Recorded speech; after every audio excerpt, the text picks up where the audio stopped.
you've always been taken advantage of in your life. People have always walked over you, and you've let them, and you've allowed them. Maybe because you didn't feel like you were worth it, or maybe you felt like it was a necessary evil for you to take one for the team. Maybe there's a cycle of that happening. Maybe there's a pattern of that happening in your personal life. And so when you bring that to work, you end up getting so frustrated because it bothers you so much, not necessarily because it's happening at work, but because this has been happening for your entire life. Trust me, I have been there.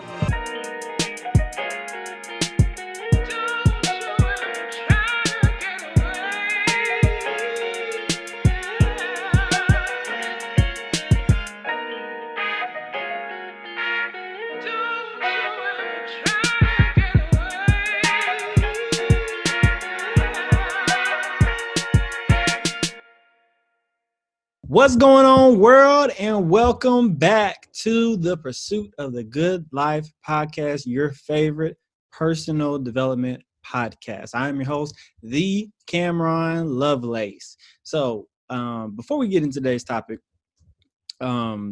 today's date is September 30th, which means it is the day after the first presidential debate. And this isn't a political podcast. So let me start there. But I think we can all kind of say that was probably the most cringy debate that in our lifetime, well, at least in my lifetime, that I've ever watched. And it really says something because after the debate was over, I looked to my wife, who's from the Bahamas, and I said, you know, what is it from your perspective? What does it kind of look like U.S. going on as somebody who's not from the United States? And she said two words: a mess, a flat out mess. So I think it really says something in the times that we're living in, when somebody that's not even from here looking at us like, bro, what y'all got going on over there? Like, it's really a tragedy and a shame. But nevertheless, please exercise your right to vote. Check to make sure that you are registered to vote, whether you're voted by ballot, whether you are going to early vote, or whether you're going to show up in person, whichever way you choose to vote. Just make sure that you're registered and that you go out and exercise your civic duty. Next thing, I can say I'm in a pretty good mood right now because the Lakers are in the NBA Finals. And if you have been listening from the beginning, and you were following the podcast when Kobe Bryant passed away, I said that I really wanted the Lakers to win in his honor, and they of course dedicated this season to his memory and everything that he meant to the game, to the Lakers, of course, to the individual players. And it just brings my heart joy that with Kobe Bryant being one of my favorite players, that they are 4 wins away from honoring his legacy and winning the NBA championship. Now, I will also say I'm happy that the Miami Heat made it too, because I respect the hell out of Jimmy Butler and his work ethic coming from, coming from junior college to Marquette, low recruited, and grinding, got it out the mud and grinding all his way to be a star in the NBA. So I very much respect Jimmy Butler, but I gotta say I'm rolling with the Lakers because Kobe's my guy. Kobe was my favorite player, hands down, when he was in the league. So riding with the Lakers. So game 1 is tonight as we're recording this. So hopefully it goes well for the Lakers. All right. So now let's go ahead and get into today's topic, which comes from a session that I had earlier this week with a client. And just to give y'all, without getting too in depth about what was going on, this session in particular, we were talking about relational issues, if you will. And she was kind of down on herself and really feeling down because she had found herself in a compromising situation, if you will. And like I said, I'm not going to go deep in detail in it, but she said something that stuck out to me. And she said, I kind of had to look at myself and say, is it really me? Is it something about me? And I was like, what do you mean? And so she went on to explain to me that this wasn't the first time that she found herself in this particular compromising situation. And so she went back and explained to me 2 other times where she found herself in similar situations. But she was still trying to explaining it to me. And I think because she was too close to the situation, she couldn't really see what I was seeing, obviously, as her counselor. And I said out loud, I said, I'm seeing a pattern. She said, you know what, as we're explaining to her, I'm starting to see one too. And I said, well, what is it that you see? And she explained it, but after we talked through it, she realized that every time that situation A happened, the result would be B. And because of that result, the decision that she made from being in situation B, it would put herself in this type of situation that would be a compromising one. And so, like I said, I'm not going deep into it, but what I want to talk about today is breaking the cycle. Because we may not have relational issues. We might not have, boyfriend, girlfriend issues right now. But we all are when there's a serious problem going on, chances are it's because there's a cycle going on.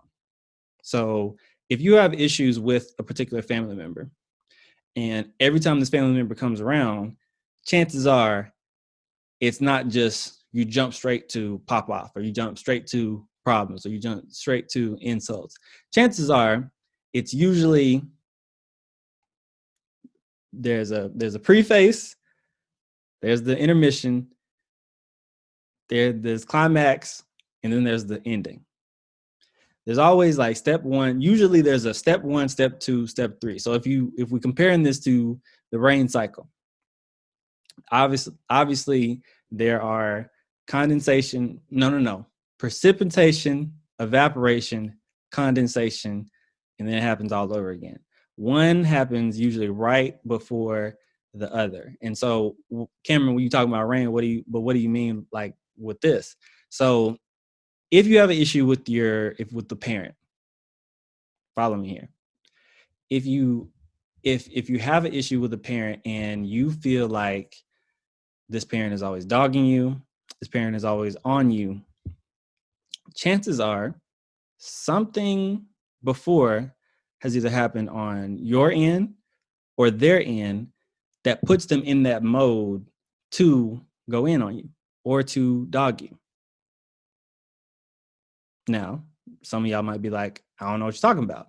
Well, chances are that's because you are way too close to the situation. Because when it comes to breaking the cycle, what's very important is, we're going to talk about this more, but following a process that allows you to not only see the situation for what it was, but also see it for what it isn't. And you see what's really going on instead of really focusing on the wrong things. And so when I say that, because when we were going over this situation with the client, the issue wasn't necessarily that she always put herself in the compromising situation. It was because when she gets into a vulnerable state, the people that are closest to her, follow me here, the people that are closest to her, she didn't necessarily trust to be vulnerable with them. And by that, I mean her relatives.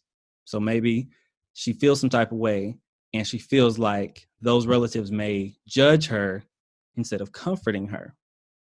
You follow me? So when she's in that vulnerable state, she needs somebody to comfort her. Now, the problem was she was finding comfort in somebody that was trying to do more than just comfort her, in which engaged her in a complicated situation. When really she needed somebody who she could trust with that vulnerability and with that I won't say self-doubt, but that self-feeling that feels like you're not worthy enough, that feels like you are not who you deserve to be. You get what I'm saying? And so that was how we identified, and that was the true key of fixing her proper cycle, was Because everybody, we all, even me included, when we get into that vulnerable moment, when we get into that low moment, when the low points come in life, who are you surrounding yourself with? This was what we were explaining to her. And what she realized is that she has people that she can go to that are not her relatives that would not take advantage of her. And by making this change, this will make all the difference and hopefully keep her out of these compromising situations.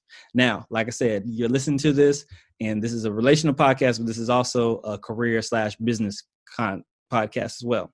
And so when we're talking about personal development in the business, in the career sense, let's say that, for example, you are changing jobs like you changing drawers.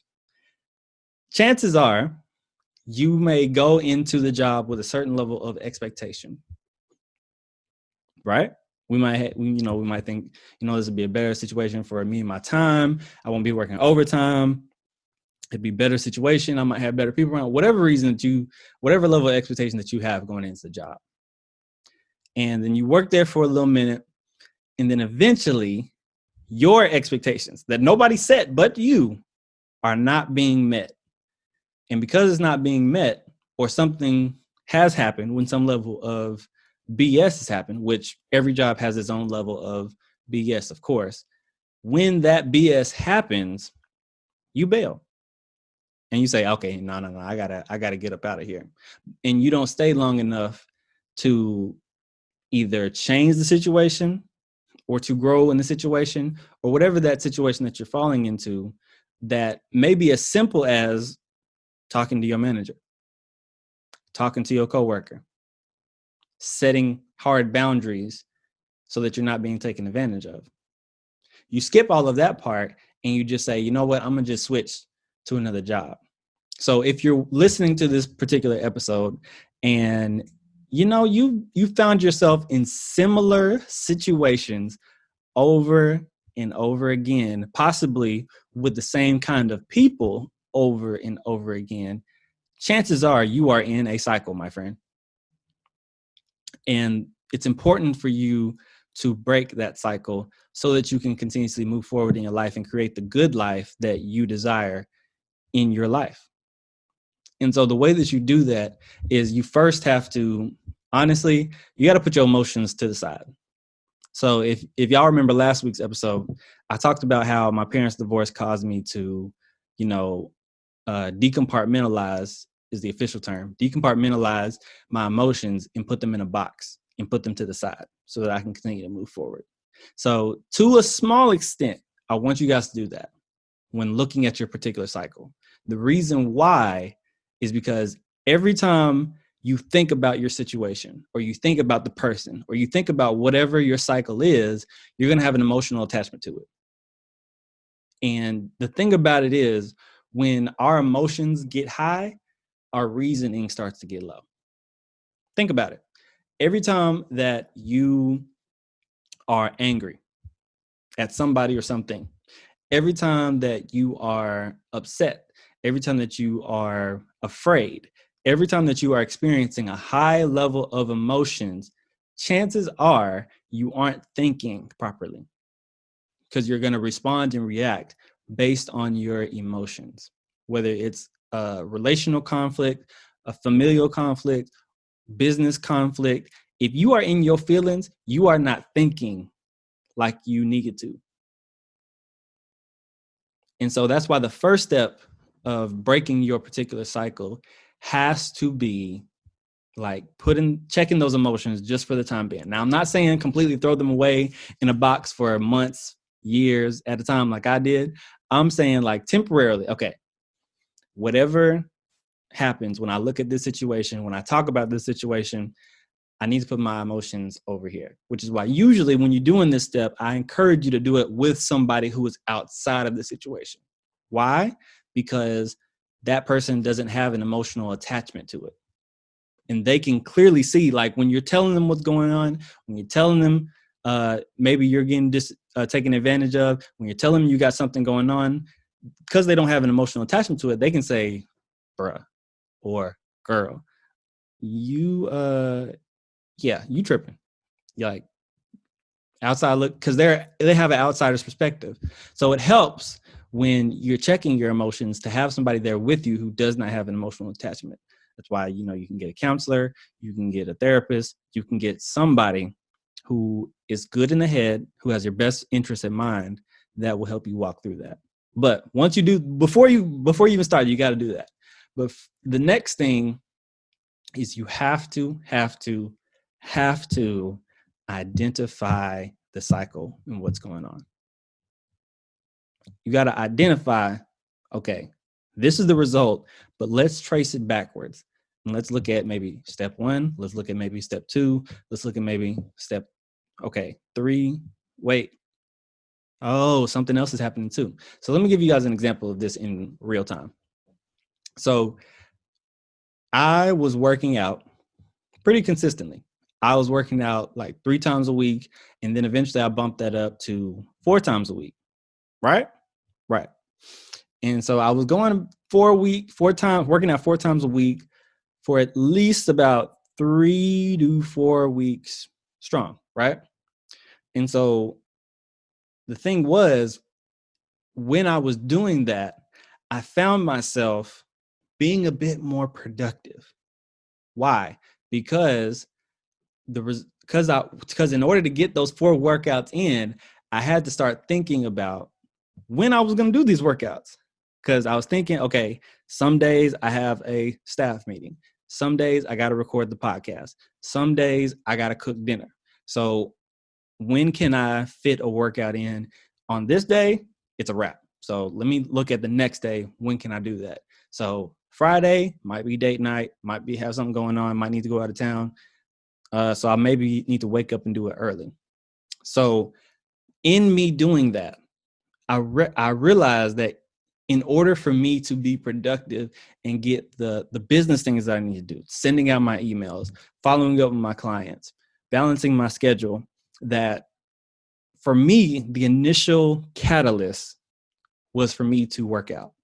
Because if I commit myself, if I look in the mirror and say, I'm going to work out 4 days this week, I'm going to work out 3 days this week, then I recognize that by me putting a day on not just a day, but putting a day with a specific timeline when I was going to work out, that resulted in me being more productive because I wanted to get other things done before I worked out. Because if I work out, that's going to be at minimum an hour blocked out of my day between actually working out, taking a shower, getting everything situated. You feel me? And so this particular week, matter of fact, I might be going on 2 weeks, I haven't worked out. Y'all follow me? Now, I haven't worked out, and guess what? I haven't been as productive. I haven't been sending out emails consistently like I need to. I haven't been reading like I need to. I've fallen off on my reading my books. And so I recognize that the beginning catalyst of this was me not working out. Because if I work out, then I have to put it on my schedule. If I put it on the schedule, then I got to think about what else I need to do to get done on the schedule. When I need to go grocery shopping, when I need to cook dinner, when I need to send out emails, when I need to follow up with a client, when I need to go to this meeting, when I need to schedule that meeting. All that began for me personally. This is just me talking now. For me personally, that starts with working out. And whether I work out 2 times a week or whether I work out 4 times a week or 5 times a week or 7 times a week, the fact that I didn't put anything on my schedule and that I said, you know what, I'm gonna take this week off. And then now that week is creeping into 2 weeks. So I need to step back and I need to get it together for me to start getting productive. All right. Now, if you notice, as I walk through that cycle with me, I recognize the true problem. The true problem is that I wasn't being productive. Right? It's not that I'm gaining weight. It's not that, I'm losing tone. But the problem is because I didn't look at my schedule, my calendar, I'm not being as productive.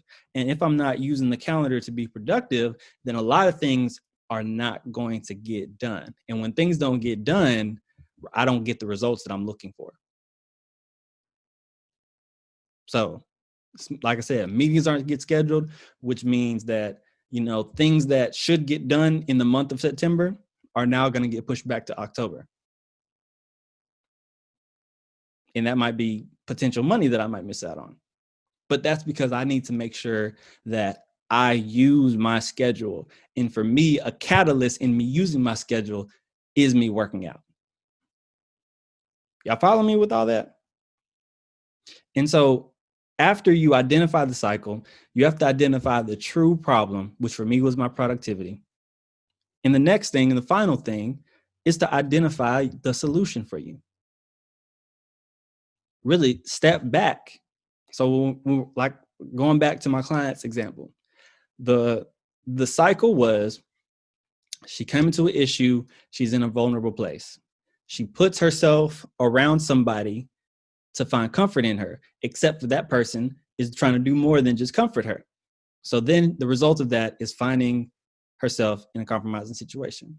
She thought because she was in her emotions that there was something wrong with her. Something is wrong with me. I keep putting myself in these compromising positions. But really, the true problem is I'm putting myself around somebody who's putting me in these compromising positions. So instead of the solution, instead of going continuously finding myself around somebody who will put me in a compromising position, let me put myself around somebody who is not going to put me in a compromising position. Somebody who I can trust, who I know has my best interest in my mind, and that wants me to be comforted and wants me to flourish. What is the true problem? I'm sorry, let me back up. What is the cycle? Then what is the true problem? And then let's implement a solution. What are those things for you that work out for you? Let's walk through this. Number one, in your career, you keep getting you are frustrated, you are upset, you are mad, you are pissed at the things that are going on with your work and how this is affecting you. You got people taking advantage of you. You got people talking to you any kind of way. What's this cycle that's happening? Something happens at work, you get pissed, maybe you bail. Or maybe you shut down and now you get frustrated, you go into your car and you cry. All right? Now, let's back up and figure out what the true problem is. Maybe the true problem is you don't know how to stand up for yourself. Maybe the true problem is you don't know how to say no. Maybe the true problem is you've always been taken advantage of in your life.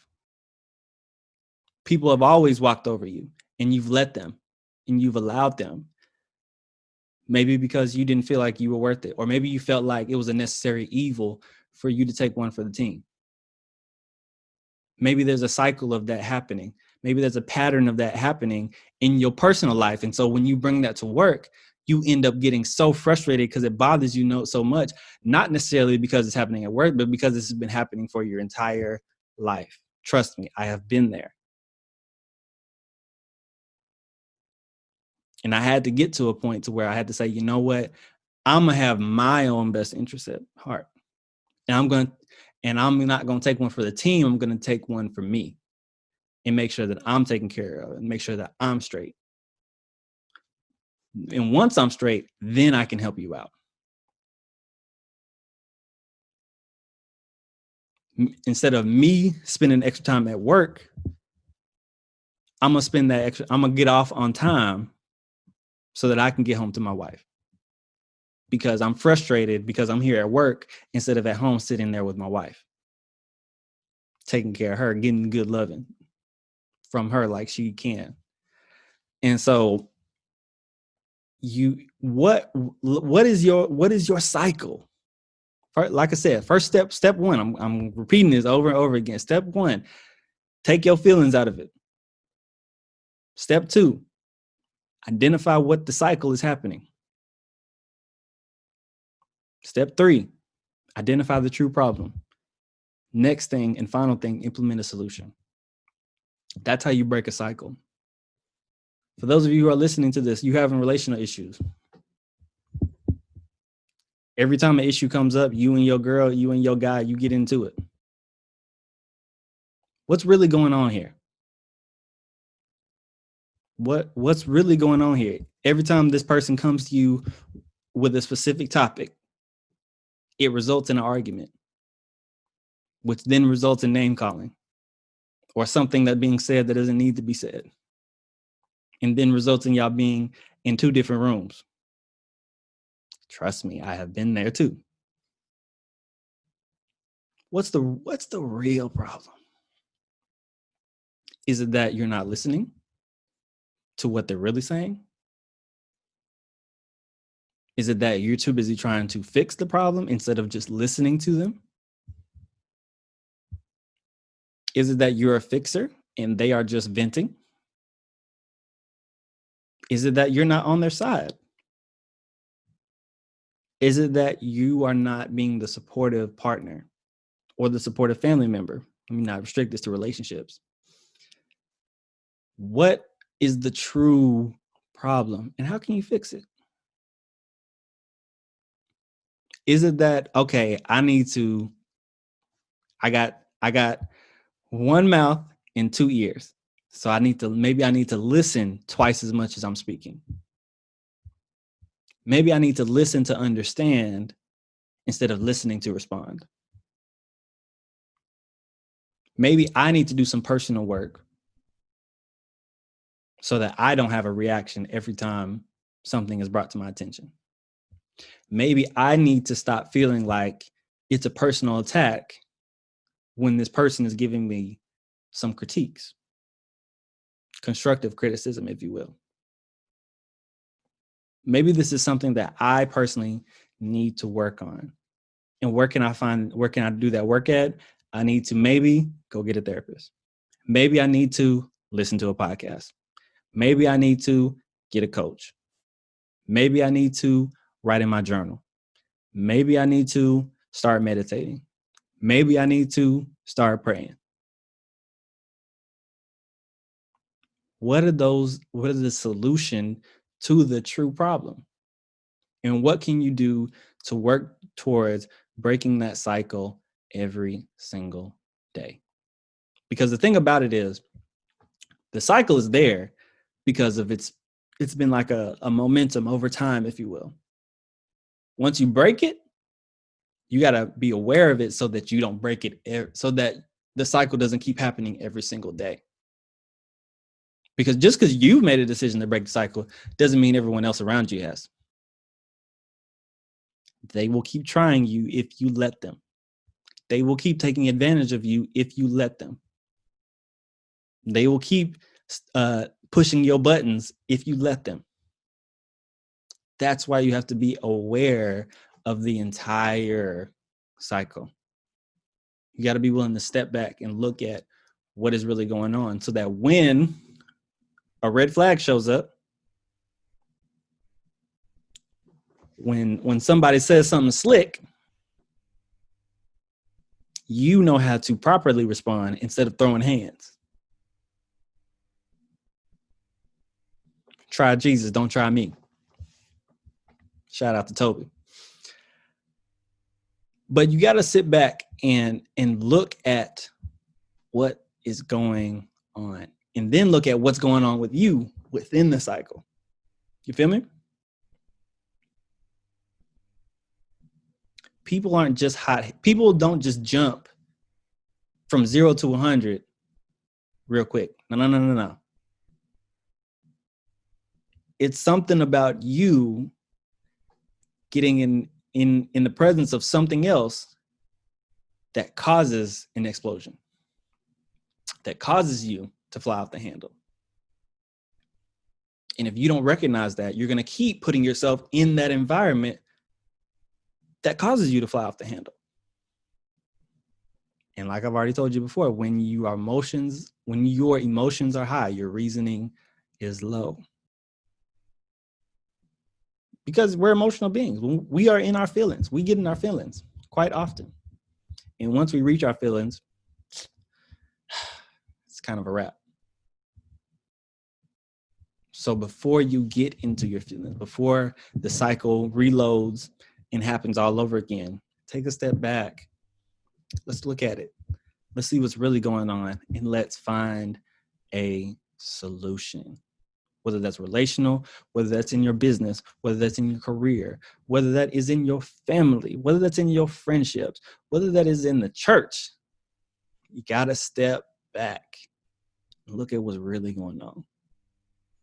Because if you don't do that, you're going to stay in that cycle and be repeating the same thing over and over and over. And then start looking like, why does this keep happening? Insanity is doing the same thing over and over and expecting a different result. Please don't be insane. So, all right. That's my time. Like I said, when it's just me, I'm just going to keep it about 30 minutes. So coming up in the coming weeks, I'm looking, might not be next podcast, might be one after that, but I'm going to be bringing on some guests that have been successful in doing the things that they're good at. I got a t-shirt brand. I got a lawyer. I got a nonprofit founder.